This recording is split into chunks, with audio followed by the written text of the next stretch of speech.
What about you, sir? Do you think the colored students will show up? If I got anything to do with it, they won't show up. Well, I think it's a breaking point of the school integration. I just don't feel that they have a right to go to school with them.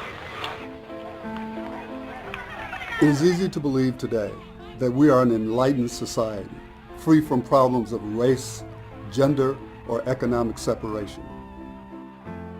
But some of the most difficult lessons we learn are a result of individuals who push us through these divisive barriers.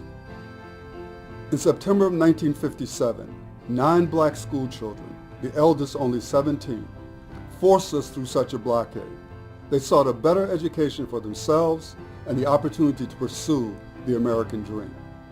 This is Central High School, Little Rock, Arkansas. Troops, which for nearly 3 weeks lined the sidewalk here in front of the high school, under orders to keep the colored students out, have been replaced now from their orders to comply with the law, which means let the Negro students in if they come in. We were Terrence Roberts, Jefferson Thomas, Thelma Mothershed, Elizabeth Eckford, Ernest Green, Carlotta Walls, Melba Patillo, Minnie Jean Brown, and Gloria Ray. They became known as the Little Rock Nine. The 1954 Supreme Court ruling on Brown versus the Board of Education found segregation of schools unconstitutional. But as the Little Rock Nine approached the high school, segregationists swarmed the campus. They got no business out here. This is our school, not theirs. They have their own. As the violence escalated, one schoolgirl, Elizabeth Eckford, was threatened by an angry mob chanting, "Lynch her, lynch her." President Dwight Eisenhower intervened in Little Rock and set a precedent for our nation as a whole. Such an extreme situation has been created in Little Rock. This challenge must be met, and with such measures as will preserve to the people as a whole their lawfully protected rights in a climate permitting their free and fair exercise. In the present case, the troops are there pursuant to law solely for the purpose of preventing interference with the orders of the court. On September 25, 1957, the 101st Airborne Division and 10,000 National Guard troops escorted the Little Rock Nine as they walked bravely past screaming mobs and made their way to the classrooms of Little Rock Central High School. Just got a report here on this end that the students are in. Do you feel it's worth it going through this? Yes, I do. These 9 heroes were willing to step forward and in doing so altered the course of history.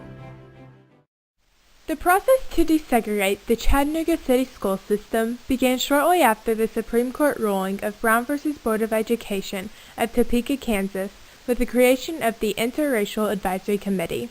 With the goal of advising the city on a peaceful integration of the schools, the committee met for the first time in 1955. Though the meeting began well, it dissolved into chaos when a tear gas bomb was dropped. For the next 5 years, the Chattanooga School Board did little to bring an end to racial segregation within public schools. In April 1960, local real estate professional and father of 3, James Mapp, sued the Chattanooga City school system in an effort to relocate his children to a closer, less crowded all-white school. 2 years later, under court order, the Chattanooga public school system implemented a 4-step program to fully integrate the school system. Little did anyone know that the process and the legal action would continue for the next 26 years. The New York Times, Dateline, Chattanooga, Tennessee, December 14, 1986.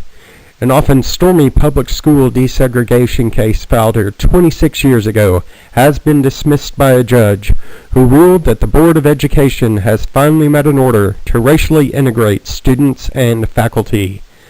As a product of this lengthy litigation, this court is satisfied that unlawful segregation in the Chattanooga public schools no longer exists, the Judge R. Allen Edgar of Federal District Court said Wednesday. The case, filed in 1960 by black real estate agent James Mapp, was the longest to linger in federal court here, according to the school board's attorney, Raymond Witt.